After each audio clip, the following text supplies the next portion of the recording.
Hello दोस्तों, अस्सलाम वालेकुम।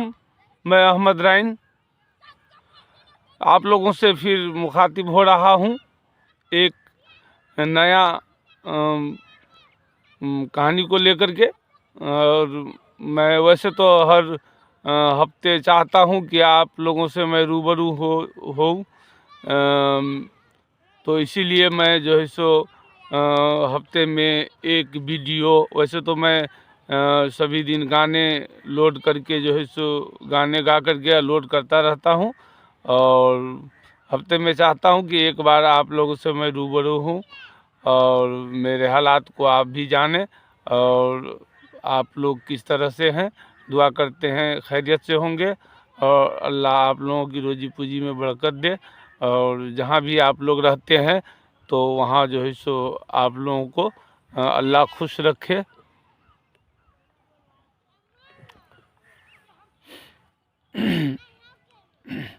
तो भाइयों, मेरा कहना ये है कि मैं उस दिन भी चर्चा किया था कुछ उसी टॉपिक पे, तो आज भी मैं चाहता हूँ कि उसी टॉपिक पे बात मैं आप लोगों के सामने रखूं। तो मैं शुरू करता हूँ जो राम का जो मंदिर का जो है सो प्राण स्थापित हो रहा है, उसी विषय को लेकर के मैं आप लोगों से आप लोगों को जानकारी देना चाहता हूँ। वैसे तो आप लोग खुद जानकार है, कहीं ना कहीं सोशल मीडिया के द्वारा आप लोगों को भी सारी बातों का जानकारी तो होता ही होगा, लेकिन फिर भी मैं कोशिश करता हूँ किसी न किसी मुद्दे से आप लोगों को रूबरू कराऊँ। तो इसीलिए आज मैं फिर से वीडियो बना रहा हूँ और आप लोगों को कुछ सच्चाई बताऊं उन लोगों के लिए जो भाई नहीं जानते हैं और उतना समय नहीं रहता है उसके पास जो टीवी देखे या किसी तरह का जो है सो मोबाइल भी चलाए उलाए। तो मैं इसीलिए आप लोगों के सामने में जो है सो एक उसी मुद्दे को लेकर के फिर आ रहा हूँ। तो भाइयों, मेरा कहना यह है कि आप सभी जानते हैं कि राम जी का जो है सो प्राण स्थापित जो है सो राम मंदिर में किया जा रहा है। जो हमारा बाबरी मस्जिद था उसको विध्वंस करके और उसको तोड़ करके, सरल भाषा में कहूँ तो तोड़ कर जो मंदिर बनाया जा रहा है, तो अभी उस पर मुद्दा गर्म हो चुका है। तो भाइयों, मुद्दा गर्म ये हो चुका है कि हिंदू के दस्तूर के हिसाब से भी ये जो प्राण स्थापित हो रहा है वो गलत है। तो मैं तो हिंदू का जानकार नहीं हूँ जो मैं बहुत बात बताऊंगा, लेकिन जो चीज़ जो है सो हो रहा है उसी के बारे में आप लोगों से मैं जो है सो साझा करता हूँ। तो भाइयों, मेरा कहना ये है कि इस देश में 4 मठ है जो सर्वोपरि है सनातन धर्म के लिए, हिंदू धर्म के लिए। वो 4 मठ जो है सो सर्वोपरि है। एक उत्तर में है, एक दक्षिण में है, एक पूरब में है, एक पश्चिम में है। और उससे बड़ा यानी उन्हीं लोगों का कहना है कि वो चारों मठाधीश जो है वो सर्वोपरि है और उसका तुलना हम किसी और आदमी से या किसी नेता से, किसी प्रधानमंत्री से या कोई भी इधर उधर का बाबा हो उससे हम तुलना नहीं कर सकते हैं। और सनातन धर्म का जानकार वही चारों बहुत ज़्यादा है। और वो जो शंकराचार्य है, शंकराचार्य कहते हैं उसको। तो अभी जो राम मंदिर का उद्घाटन का जो समय आया है तो उसमें काफ़ी लोगों को बुलाया गया है, काफ़ी लोगों को पूरे देश से विदेश से बुलाया गया है। तो खैर ठीक है, उसका उद्घाटन समारोह है और उसमें बुलाता है, हमें उससे कोई लेना देना नहीं है। बस लेना देना ये है कि एक मंदिर के उद्घाटन में उद्घाटन में भारत के कोने कोने में जितने भी गांव हैं उस गांव में जुलूस निकाला जा रहा है। उस गांव में जुलूस निकाला जा रहा है राम के नाम पे। हर गली में, हर कूचे में, हर गांव में जो जुलूस निकाला जा रहा है, उसी में हर तरह का लोग है। कुछ अपना जो राम नाम लेकर के चलते हैं, कुछ लोग अभद्र भाषा का इस्तेमाल करते हैं। तो मैं जिस गांव में रहता हूं वो गांव तो मेरा ठीक है, और बहुत गांव ऐसा है जहां मुस्लिमों का जनसंख्या बहुत कम है, तो वहाँ उपद्रवी लोग हैं। तो जो वो लोग जो है सो माहौल को ख़राब करने का कोशिश कर रहा है। तो 22 तारीख को उद्घाटन है। तो सबसे पहले मैं बताऊं कि वो जो शंकराचार्य है, वो चार है, वो भारत के सबसे महान शंकराचार्य है। और उसी के विधि विधान से कोई भी सांस्कृतिक कार्यक्रम या कोई बड़ा जो है सो आयोजन होता है धार्मिक सनातन धर्म का, तो उसी के विधि विधान के द्वारा किया जाता है। तो एक तो उन लोगों का मांग था ये कि अप्रैल में जो है सो रामनवमी है, तो उस दिन किया जाए प्राण प्रतिष्ठा, तो बेहतर रहेगा कि वो रामनवमी का दिन है, तो बहुत अच्छा दिन है, तो उस दिन किया जाए। लेकिन भाइयों मैं बताना चाहता हूँ ये कि अगर वो रामनवमी के ही दिन चुनते, अगर बीच में चुनाव नहीं होता तो चुनाव सर पे है लोकसभा का, तो अगर वो जो रामनवमी के दिन अगर उद्घाटन करते हैं तो उसमें प्रधानमंत्री भाषण नहीं दे सकते हैं। क्यों? तब तक आचार संहिता लागू हो गया रहेगा अप्रैल में। तो पहला बात तो ये है कि इसलिए वो चाहता है कि मैं अभी करूं। क्यों? तो अप्रैल में आचार संहिता लागू हो जाएगा, पूरे भारत में लोकसभा का चुनाव होगा, तो इसीलिए ये खुद को प्रमोट नहीं कर पाएंगे लोगों के सामने या जनता के सामने कि मैंने ऐसा किया वैसा किया। तो इसीलिए वो अभी फिलहाल जो है सो अचानक कर रहे हैं। और वो चार शंकराचार्य जो है तो बहुत हिंदू भाई भी कहते हैं कि नहीं, उनके बात को काट करके हम जो है सो प्राण प्रतिष्ठा नहीं हम अर्पण कर सकते हैं, या मंदिर अधूरा है, अभी हम प्राण प्रतिष्ठा नहीं कर सकते हैं। क्यों? तो सनातन धर्म में जो मान्यता है कि जब मंदिर पूर्ण रूप से बन जाए तो तभी प्राण प्रतिष्ठा किया जाता है। तो वो चारों शंकराचार्य जो है, जो देश के सबसे बड़े शंकराचार्य, मैं बार बार कह रहा हूँ, तो आप समझिए कि वो देश के सबसे बड़े शंकराचार्य है। और चार दिशा से आते हैं, वो उत्तर से, पूरब से, पश्चिम से, दक्षिण से। और वो सनातन धर्म के लिए वो शंकराचार्य बहुत महत्वपूर्ण है। उसका तुलना किसी और बाबा जी से या किसी और मठाधीश से नहीं किया जा सकता है। तो उन लोगों को भी दावत दिया गया है इसमें। तो 22 दिसंबर को दिन, तो वो चारों में से चारों बाबा जो है सो इनकार कर दिए हैं कि वो असल में प्राण प्रतिष्ठा नहीं हो रहा है। ये राजनीतिक फ़ायदा के लिए नरेंद्र मोदी अपना शो करने के लिए लोगों के सामने कि हमने मंदिर बनवाया और हमने प्राण प्रतिष्ठा किया, और सारा जो है सो क्रेडिट जो कहते हैं वो क्रेडिट लेना चाहते हैं वो अपने ऊपर। तो वो चारों जो शंकराचार्य बाबा जो है वो चारों आदमी उसमें नहीं जा रहे हैं। तो उसके बाद जो है सो वो नहीं जा रहे हैं।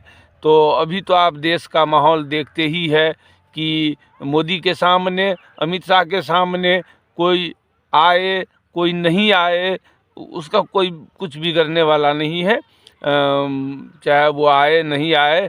और इस हवा में जो सारे हिंदू तो नहीं कहेंगे, बहुत हिंदू ऐसा भी है जो शंकराचार्य के साथ है। और लेकिन गांव में माहौल जिस तरह का बनाया जा रहा है प्राण प्रतिष्ठा को लेकर के, वो बहुत बवाल होने वाला है। जिस गांव में कमज़ोर है मुस्लिम धर्म के लोग, तो वहाँ बहुत बवाल हो सकता है। और जो है सो गांव में रैली निकाली जा रही है, अभद्र भाषा का इस्तेमाल किया जा रहा है। तो मैं इसीलिए वीडियो के मार्फत से मैं सभी को कहना चाहूँगा भाइयों से कि भाई जब आपके गांव और आपके मोहल्ले से अगर वो जुलूस निकले तो प्लीज़ अल्लाह के वास्ते कुछ देर के लिए आप जब तक वो जुलूस चलता है गांव में तब तक आप अपना घरों में रहे। जब वो जुलूस चला जाए तो जो है सो आप निकलिए, अपना काम दिनचर्या कीजिए, कोई बात नहीं है। लेकिन जब वो जुलूस आपके गांव में जाए तो प्लीज़ आप अपने घरों में रहें, बच्चों के साथ रहें। अगर कोई कारोबार करते हैं, कामकाज करते हैं, फिर भी जो है सो उस जगह को छोड़ करके अपना घर पकड़ लेना है। और मैं इसलिए कह रहा हूँ ऐसा बात कि कई जगह इस तरह का घटना घटा भी है अभी, और अभी तो समय है, आज तो 13 तारीख है और अभी 22 तारीख को काफ़ी दिन है। उसमें जो है सो उनका लोग जो है सो घर घर जा कर के लोगों को जो है सो जानकारी दे रहे हैं कि क्या करना है, क्या नहीं करना है, और 22 तारीख को क्या करना है, 20 तारीख को क्या करना है, 21 तारीख को क्या करना है। तो ये सब फसाद का जड़ घर घर जा कर के पहुँचा रहे हैं। तो इसीलिए मैं कहना चाहता हूँ आप सभी भाइयों से कि अगर जो आप प्रदेश में रहते हैं तो प्लीज़ अपने घरों में जानकारी दीजिए कि ये राम के नाम पे जो नवमी निकलेगा, जो जुलूस निकलेगा, रामनवमी तो काफ़ी दिन है, जो जुलूस निकलता है उस जुलूस से अपने आप को बचा के रखे और अपने घर में रखे। और एक बात और मैं बताना चाहता हूँ, असम का बहुत अच्छे नेता है जो इस अजमल साहब, तो उन्होंने भी आह्वान किया है मीडिया के द्वारा कि 20 से लेकर 26 तारीख तक भारत के कोने कोने के मुसलमानों के लिए जमीर अजमल साहब ने आह्वान किया है। वो सांसद है अभी और असम में उसका अपना पार्टी है, उसका काफ़ी विधायक भी है। तो उन्होंने आह्वान किया है कि 20 से लेकर 26 तारीख तक या 28 तारीख तक सारा काम धंधा छोड़ करके और सब आदमी अपने घरों में रहे और 4-5 दिन अपना काम धंधा छोड़ दे और जो है सो बिल्कुल अपना काम धंधा छोड़ करके और अपने घरों में रहे। 4-5 दिन अगर हम काम नहीं करने जाएंगे तो इंशाल्लाह कुछ नहीं होगा, बिल्कुल कुछ नहीं होगा। तो हमें इस चीज़ पे ध्यान देना है कि 20 तारीख से ले कर के 26 तारीख तक ज़रूरी का जो भी आना जाना, कहीं आना जाना है वो अपना पूरा कर ले 20 तारीख तक। और 20 से 26 तारीख तक जो है सो किसी तरह का जो है सो आन जान दूर दराज का जो है सो यातायात का जो है सो रास्ता न चुने, न बस का न ट्रेन का, बिल्कुल यातायात नहीं करना है, न बस से करना है 20 से लेके 26 तारीख तक, और न ट्रेन का सफ़र करना है। क्यों तो देश के हर कोने से जो है सो लोगों को मंगाया जा रहा है। सुनने में आया है कि 1000 जो है सो ट्रेन भी फ्री है, और यूपी में तो यहाँ तक कर दिया है कि जितने भी सरकारी रोडवेज का बस है वो सारे आदमी जो है सो लोगों को अयोध्या ले जाएंगे। और हरियाणा का भी जो है सो परिवहन मंत्री है, उन्होंने ऐलान कर दिया है कि जितने भी लोग हैं हरियाणा के, वो हरियाणा रोडवेज के बस से अयोध्या जा सकते हैं फ्री में। तो आप अंदाज़ा लगा सकते हैं कि ये कितना मजबूत और कितना भारी षड्यंत्र है इस देश के साथ। क्यों तो 2024 में फिर चुनाव में आना है, तो वो चाहता है कि मेरे पास कोई मुद्दा है नहीं और मैंने 10 साल के अंदर में तो कुछ किया नहीं है। और बहुत हिंदू भाई भी जानते हैं कि ये मोदी झूठ मूठ का ढिंढोरा पीटते हैं। ऐसा नहीं है कि हम ही को ऐसा लगता है, बहुत सारे हिंदू भी है जो चाहते हैं कि इस तरह का चीज़ नहीं होना चाहिए। जो समय जो हमारा संस्कृति है, जो हमारा सभ्यता बता रहा है, जो हमारा जो गीता है, रामायण है, वो बता रहा है, उसी आधार से उसका प्राण प्रतिष्ठा होना चाहिए। लेकिन मोदी को किसी का फिक्र नहीं है, बिल्कुल फिक्र नहीं है। तो इसीलिए मैं आप सभी दोस्तों से गुजारिश करता हूं कि आप कहीं भी रहें, और अगर आप बाहर रहते हैं, देश से बाहर रहते हैं, तो प्लीज़ अपने घर में ये जानकारी दे दें कि 20 से लेकर 26 तक कोई हम सफ़र न करें, चाहे वो ट्रेन का सफ़र हो चाहे बस का सफ़र हो। या कोई मेहनत मजदूरी का भी काम नहीं जाए करने के लिए 4-5 दिन, तो कोई मुश्किल नहीं है, किसी तरह गुजर बसर कर ही लेंगे। नहीं तो अंदेशा है कि बहुत बड़ा अनहोनी होने वाला है। ये जो राम मंदिर का जो उद्घाटन है उसमें पूरे भारत से लोगों को मंगाया जा रहा है, और पूरे भारत से लोगों को मंगाने के बाद कोई न कोई आशंका है कि अनहोनी हो जाए किसी के द्वारा। जैसे अभी धमकी दिया था और वो हिंदू निकला, फिर उसका नाम प्रचार नहीं किया गया। जब मुसलमान था तो प्रचार किया, और जब निकल गया हिंदू तो उसका प्रचार बंद हो गया। तो सारे मीडिया चैनल उन्हीं को दिखा रहा है। जो है सो राम मंदिर के पूरे दिन पूरे रात यानी कोई भी डिबेट नहीं हो रहा है। अगर हो रहा है तो सिर्फ राम मंदिर पे हो रहा है। लगता है कि जो है सो राम मंदिर के ही जो है सो बदौलत वो 2024 का चुनाव जीतना चाहते हैं। तो राम मंदिर का उद्घाटन हो रहा है तो हो, कोई बात नहीं है, किसी का आस्था का बात है तो उसमें हम कुछ कह नहीं सकते हैं। हर आदमी को अपना अपना धर्म को मानने का अधिकार है, तो कोई अपने धर्म को मानता है तो हमें कोई लेना देना नहीं है। तो अभी बिहार का एक गिरिराज सिंह सांसद है बेगूसराय से, तो अभी अजमल साहब जो बयान दिए थे उसके बारे में उन्होंने टिप्पणी किया कि ऐसे ही लोग और असदुद्दीन ओवैसी जैसे लोग जो है सो समाज को बांटते हैं और समाज को जो है सो तोड़ते हैं। और बीजेपी का मुसलमान के लिए बीजेपी में मुसलमान के लिए कोई भेदभाव नहीं है, बिल्कुल भेदभाव नहीं है।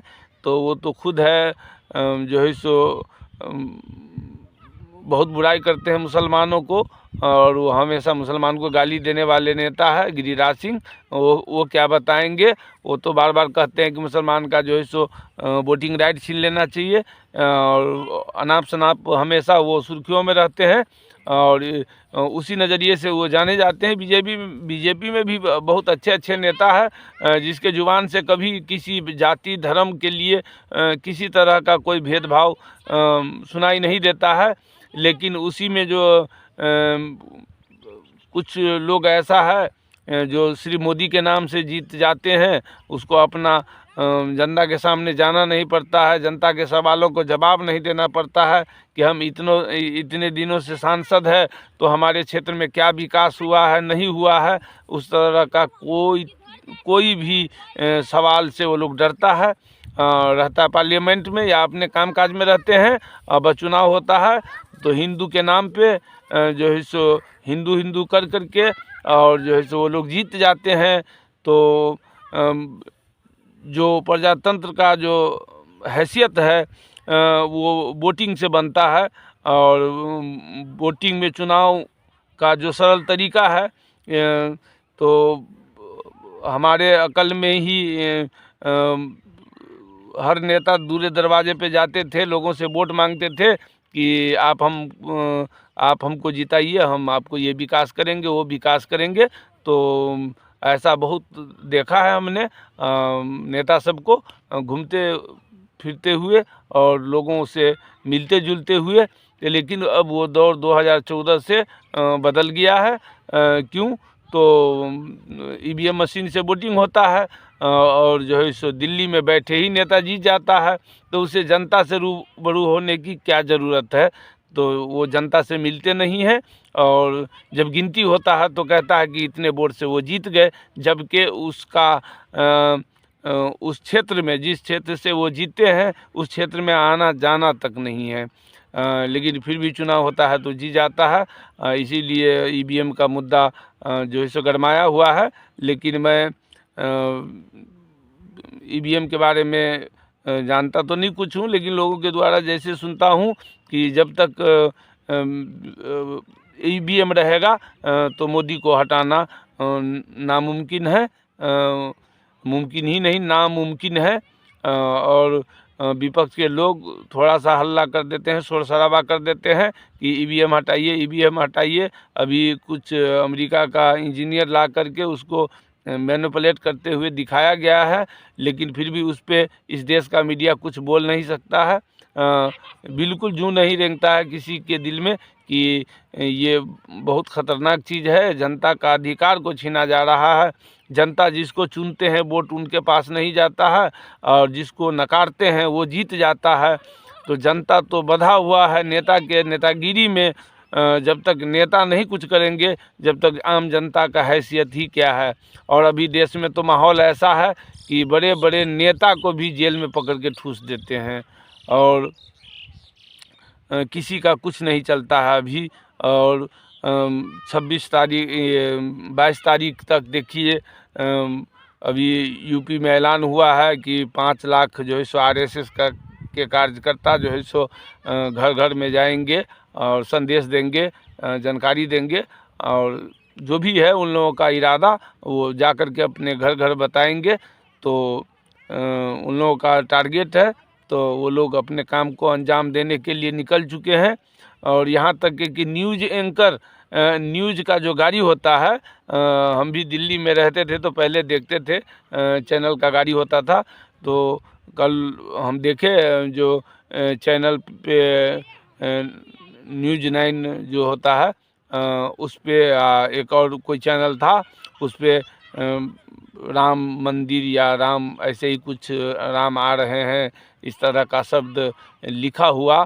तो ये प्रजातंत्र का जो है सो प्रजातंत्र नहीं रहा अब भारत में, सिर्फ नाम के लिए कुछ चीज़ है ऐसा जो लोग संविधान के सहारे से चल रहा है। बाकी संविधान का कोई मोल नहीं रहा अब बीजेपी के सरकार में, और संविधान के तरफ से यानी कुछ भी नहीं हो रहा है। और वो जो चारों जो मठाधीश जो आपसे कहे थे, तो उनका भी बात नहीं मान रहा है। क्यों? तो जितने भी अंधभक्त है वो जहर पी लिए हैं। अगले वीडियो में भी मैं बताया था कि वो जितने भी अंधभक्त है वो जहर पी चुके हैं बीजेपी का। तो उससे ये भी पता नहीं है कि हमारा जो सर्वोपरि जो मठाधीश है, शंकराचार्य है, तो उसका भी बात नहीं सुन रहा है कोई जनता। बिल्कुल मोदी का बात सुन रहा है। मोदी जो कह रहा है, बीजेपी जो कह रहा है, RSS जो कह रहा है, सारा लोगों का ध्यान उसी पे है, मर मिटने के लिए तैयार है। सिर्फ मोदी के इशारे पे मर मिटने के लिए तैयार है। देश कहाँ जा रहा है, देश में कैसा माहौल है, उस पे जनता को कोई लेना देना नहीं है। और जनता भी अंधेर कोठरी में जा रहा है, और एक दिन पछतावा होगा। जब तक समय ख़त्म रहेगा, देश बीत चुका रहेगा, देश में कुछ भी अच्छा नहीं रहेगा, तब जाके उन लोगों को अफसोस होगा। ये मैं नहीं कहता हूँ, मेरी औकात नहीं है कि मैं किसी पे टिप्पा टिप्पणी करूँ, लेकिन वो चारों जो शंकराचार्य है, उसका मैंने बात सुना है कि वो सारे आदमी कहते हैं कि एक पुरी का जो सो मठाधीश है, पुरी जो आपको उड़ीसा में पड़ता है, तो वहाँ का जो शंकराचार्य है उसका भी मैं बात कल सुन रहा था कि मैं अगर जाऊंगा तो मोदी का क्या होगा, मोदी क्या करेंगे वहाँ, अगर मोदी अगर कुछ करते हैं वहाँ तो मेरा क्या काम है वहाँ। तो बहुत बड़ा बात है ये, जो चार का देश का नामी ग्रामी और सबसे सर्वोपरि शंकराचार्य है, तो उनका भी नहीं सुना जा रहा है। उन लोगों ने पहले कह दिया है कि मैं इस अधूरे काम में प्राण प्रतिष्ठा में मैं नहीं जाऊंगा, मेरा जाना उचित नहीं है। क्यों? तो मैं जो है सो सनातन धर्म का जो शास्त्र है उसको लेके चलने वाला लोग हूँ, और मोदी जी राजनीति कर रहे हैं, तो मैं तो शास्त्र को नहीं छोड़ रहा हूँ। क्यों? तो जो मुझे पद मिला है वो शास्त्र के हिसाब से, सनातन धर्म में शास्त्र के हिसाब से मिला है। तो मैं वोट के चक्कर में मैं उसको दरकिनार नहीं कर सकता हूँ, शास्त्र को दरकिनार नहीं कर सकता हूँ। जो मेरा शास्त्र कहेगा मैं वही करूँगा। ये नहीं कि किसी को जीतना है, किसी को हारना है, तो उसके लिए मैं जा कर के वहाँ नंबर लग जाऊँ। ताली बजाऊं, ये मेरा काम नहीं है। तो अंदाज़ा कीजिए कि इस देश का जनता कितना अंधा हो चुका है। एक मोदी के चक्कर में, एक बीजेपी के चक्कर में, एक आरएसएस के चक्कर में कितना अंधा हो चुका है। जो चार शंकराचार्य है उसका भी बात को नहीं सुना जा रहा है लोगों के द्वारा। जिन लोगों ने उनको इतना बड़ा पोस्ट दिया, प्रधानमंत्री तो आज है कल नहीं है, लेकिन ये चार मठ जो है वो बहुत महत्वपूर्ण मठ है सनातन धर्म का। और कोई भी सनातन धर्म से जुड़ा हुआ कोई भी उद्घाटन होता है तो उन्हीं लोगों के राय मशवरा से होता है। लेकिन जनता अंधा हो चुका है, हर जगह का जनता अंधा हो चुका है, बिल्कुल राममय हो चुका है। और हर आदमी कुर्बान होना चाहता है बीजेपी, आरएसएस और नरेंद्र मोदी के जुबान पे। तो अंदाज़ा कर सकते हैं कि मीडिया भी अब राम मंदिर का जो है सो वो पोस्टर लगाने लगा है और पूरे भारत में जगह जगह पे लगने लगा है। गांव में जो है सो माहौल कशमोकश का माहौल है। गांव में जो है सो जुलूस निकाला जा रहा है, जो भगवा झंडा है उसके साथ जो है सो जुलूस निकाला जा रहा है। तो इसीलिए भाई हम आप लोगों से गुजारिश करेंगे कि आप लोग कहीं भी रहिए, अल्लाह आपको खुश रखे और अल्लाह आपके रोजी रोटी में बरकत दे। और जहाँ भी हैं आप सलामत रखे अल्लाह। और अपने अपने घर में ये जानकारी ज़रूर दे दे कि जब जुलूस निकले, अयोध्या के नाम पे जो जुलूस निकल रहा है, तो प्लीज़ रोड पे न रहे, अपने घरों में चले जाए और अपने घर में शांति से बैठे। जब जुलूस निकल जाए तो अपना काम काज करे, उसमें हमारे लिए बहुत बेहतर होगा। नहीं तो कहीं भी अगर उलझन होता है तो बहुत मुश्किल हो जाएगा हम लोगों के लिए। तो इसीलिए जो आप काफ़ी समझदार लोग हैं, अगर इस तरह का अभी 13 तारीख है और 7 दून 9 दिन है, 9 दिन बाकी है, तो 9 दिन में कुछ भी हो सकता है। कहीं भी कोई घटना घट सकता है या 22 तारीख को भी घट सकता है। क्यों तो चुनाव जीतना है। आप जानते हैं कि मीडिया में अगले चुनाव के बारे में भी जो जम्मू कश्मीर में जो फौजियों के साथ हुआ था वो भी आपके सामने है। और जहाँ भी चुनाव होता है तो कुछ न कुछ वो करते हैं। तो हो सकता है कि इस राम मंदिर के उद्घाटन के बहाने कोई ट्रेन हादसा हो जाए, कोई बस हादसा हो जाए, या कोई किसी तरह का हादसा हो जाए और उसको कहने का मौका मिल जाए कि देखो ये लोग हमसे इतना जलते थे और हमारे मंदिर के उद्घाटन से ये लोग जलते हैं, इसीलिए देखो ये घटना का अंजाम दिया है। जबकि ये बिल्कुल बकवास है। मुसलमान को कोई लेना देना नहीं है, मंदिर उसका है, मंदिर को पूजा करे, प्राण प्रतिष्ठा करे, वो उसकी मर्जी है, उसका धर्म है। हम सम्मान करते हैं उसके धर्मों को भी। क्यों तो उसका अपना जो है सो मानना है और उसका आस्था है उस मंदिर से, राम से आस्था है उसको, और वो जो करना चाहे तो आज़ाद है, कर सकता है।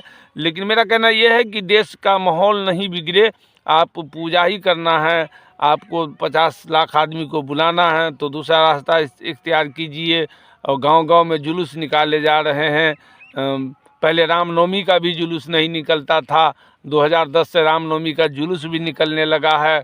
और काफ़ी गांव में जो है सो हादसा होता है, मारपीट होता है, दो पक्षों में काफ़ी मारपीट हो जाती है। तो इसीलिए रामनवमी भी 2010 के बाद जो है सो शुरुआत हुआ है गांव-गांव में। वैसे तो कहीं-कहीं होते थे पहले, लेकिन अब गांव-गांव में होने लगा है। और अभी देखिए अयोध्या के मंदिर का उद्घाटन है तो गांव-गांव में जुलूस निकाले जा रहे हैं। अभी हमारे गांव में भी निकाला गया। तो मेरा गांव खैर अलग गांव है, तो उसमें किसी तरह का कभी कोई घटना नहीं घटा है। ये हम लोग की किस्मत की बात है। तो हर गांव ऐसा खुशनसीब नहीं होता है।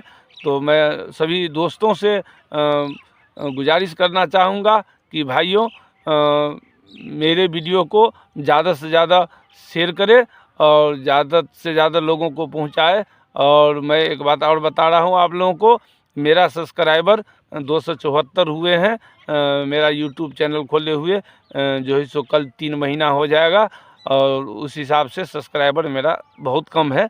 लेकिन खैर कोई बात नहीं है, हम अभी नए हैं और हमें उतना जानकारी भी नहीं है, और भरोसा है आप लोगों पे और अल्लाह पे भरोसा है कि ज़रूर हमारा वीडियो जिनके पास जाएगा वो भाई हमको अपना छोटा भाई समझ के या बड़ा भाई समझ करके हमारे चैनल को सब्सक्राइब करेंगे और सब्सक्राइब करेंगे और शेयर भी करेंगे, ये मुझे उम्मीद है। और मैं जितने लोगों से जुड़ा हुआ हूँ वो मेरा एक परिवार है, और दिन प्रतिदिन मेरा परिवार बढ़ता जा रहा है, और मैं अल्लाह से दुआ करता हूँ कि अल्लाह मेरा परिवार बहुत बड़ा हो और मैं बहुत दूर तक या बहुत लोगों तक पहुँचूँ और मैं अपने बात को पहुँचाता रहूँ, और जो है सो लोगों का कमेंट का भी मैं इंतज़ार करता हूँ कि लोग जो है सो कमेंट करें। अगर कोई हमें सलाह देना चाहते हैं भाई समझ करके या दोस्त समझ करके, तो कमेंट में अपना सलाह ज़रूर दे, और जानकारी अगर देना चाहते हैं तो हमें जानकारी भी दे, क्यों तो मैं आपके जानकारी के बिना अधूरा हूँ और आपके प्यार के बिना मैं अधूरा हूँ। तो इसीलिए भाइयों आपके पास अगर अच्छा जानकारी है तो प्लीज़ कमेंट में ज़रूर लिखिए, मैं रिप्लाई ज़रूर करूँगा। और सलाह भी अगर कोई देना चाहते हैं तो प्लीज़ सलाह दे सकते हैं कमेंट में, मैं उसको पढ़ूँगा और फिर मैं आपको भी रिप्लाई करूँगा जानकारी के साथ। और तो मैं यही कहना चाहता हूँ सभी भाइयों से कि देश का माहौल अच्छा नहीं है, और ये 22 तारीख या 26 तारीख तक का माहौल तो खासम खास है। तो हमेशा ध्यान रखें कि जो है सो अपने आप को बचाए और अपने आप सुरक्षित रहे घर में, काम करने जाए, सवेरे काम पर से आ जाए, कुछ दिन का है, बस माहौल बिगड़ना है, और चाहता है मोदी सरकार कि किसी तरह से माहौल बिगड़े और उसका फ़ायदा मैं उठा के ले जाऊं, तो सारा फ़ायदा तो उन्हीं को है, इसीलिए तो इतना खर्चा कर रही है, गांव-गांव में लोग घूम रहा है, गांव-गांव में लोगों को सामानें दी जा रही है, तो इतना खर्चा हो रहा है एक राम मंदिर के लिए। तो अच्छी बात है, राम मंदिर बना है मेरे देश में तो मेरे ही देश का नाम होगा, और तो इतना ताम-झाम नहीं करना चाहिए। उसको जो चारों मठाधीश है, शंकराचार्य है, उसको ला के पूजा करना चाहिए, और उसी के जो है सो पूजा से उसका समापन करना चाहिए। लेकिन अभी माहौल इतना बुरा हो चुका है कि शंकराचार्य का भी नहीं सुना जा रहा है, तो हम आप किस गली के मूली है। तो यही जानकारी के साथ मैं अपने बात को रखता हूँ, और हर हफ्ते मैं कोई ना कोई टॉपिक पे आप लोगों से जितनी भी जानकारी है मेरे पास, तो उस जानकारी को लेकर के मैं आपके पास आता रहूँगा। मैं अहमद रैन, खुदा हाफिज़, शब्बा खैर।